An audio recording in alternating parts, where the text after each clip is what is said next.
Alors, moi, je m'intéresse principalement au monde sonore, que ce soit les sons dans la rue, que ce soit des objets qui produisent des sons ou alors l'être humain.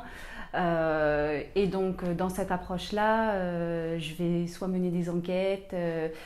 me mettre en immersion, traverser les villes, essayer de voir qu'est-ce qui dénote un petit peu de l'environnement, comment est-ce que l'être humain interagit aussi avec ces événements sonores qui apparaissent. Et puis aussi d'un autre côté, je m'intéresse à tout ce qui va être la matériologie,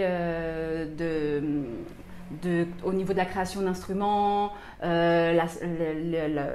forme, enfin tout ce qui va être lié plus à des recherches organologiques pour produire des objets, sculptures producteurs de sons et qui pourront en effet être activés par l'homme et voir comment aussi le rapport du corps à l'objet, le rapport du corps à l'espace et puis le rapport du corps au son. Il faut savoir que dans ma recherche initiale, j'ai pu partir lors de mon cursus scolaire en Erasmus en Espagne, à Valencia et aussi au Pérou. Et où j'ai pu, notamment au Pérou, initier une recherche sur les interactions et croisements qui pouvaient se produire dans l'espace, dans la rue, et interroger la culture hispanique, voir qu'est-ce qui pouvait se répéter en Espagne, au Pérou. Et donc, quand j'ai pu avoir l'opportunité de partir au Chili, mon intention était déjà de pouvoir reprendre un peu cette dynamique d'enquête en me positionnant qu'est-ce que je retrouve sur ces différents territoires que j'ai déjà traversés, en sachant que j'ai aussi continué à aller en Espagne sur les caminos, à interagir avec les gens, à traverser des villes, à essayer de comprendre comment fonctionne la structure d'une ville en Espagne. Et donc quand je suis arrivée au Chili, bon, déjà le contexte, il y avait la pandémie, donc c'était aussi assez particulier. Et puis il y avait aussi le contexte initial avec au niveau politique tout ce qui s'y était passé dernièrement. Et c'est vrai que je me suis tout de suite focalisée sur la microéconomie et tous ces sons qui se mélangeaient, ce brouhaha. J'ai voulu me focaliser, me dire voilà, là il se passe quelque chose, mais en même temps les gens ne font pas forcément attention à ce qui se passe dans l'espace, notamment un vendeur de gaz, de bouteilles de gaz qui se promène avec sa grande carriole à vélo, qui appelle à la vente en tapant. Ça devient un son commun là-bas, alors qu'ici, il faut que le son, le bruit soit aussi réglementé, alors que là-bas, c'est plus il y a de bruit et plus en fait il y a de vie. Et c'est un peu ça, voilà. Je me suis dit, je vais commencer déjà à échanger, à essayer d'interviewer certaines personnalités de vendeurs ambulants, et puis surtout aussi de leur rapport à la musique. Parce que par exemple, ceux qui utilisent la voix, tout de suite on s'intéresse à des questions de prosodie, dans la musicalité dans la voix. Il y a des modulations, il y a des hauteurs, il y a un rythme, plus les bruits des voitures, plus c'est des tracts qui s'accumulent et tout de suite on dit là il y a quelque chose qui se dessine et qu'est-ce que je pourrais faire pour amener aussi les gens à s'interroger là-dessus.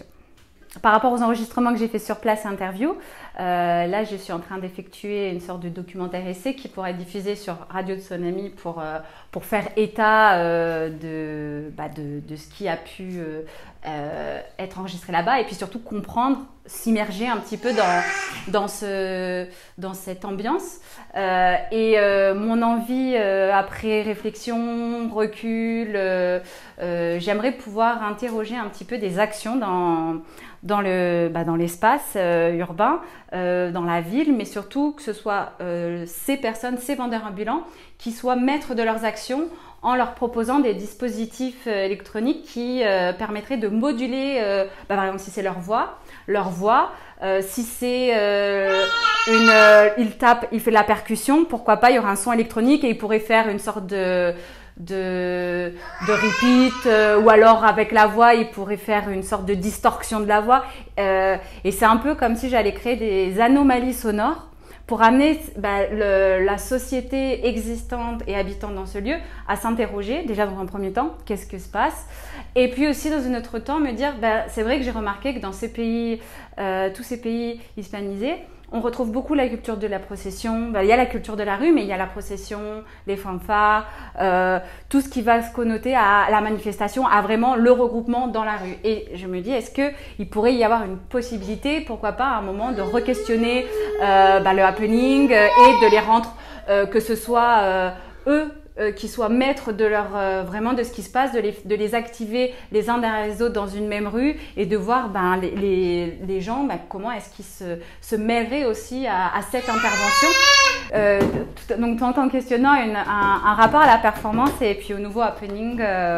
et puis surtout ce que je souhaiterais, c'est que ces dispositifs après ils puissent rester avec ces personnes. Par exemple là il y avait Francisco qui vendait des glaces, qui avec sa corne, et donc ça c'était transmis de père en fils, allait faire l'appel à la corne pour signaler que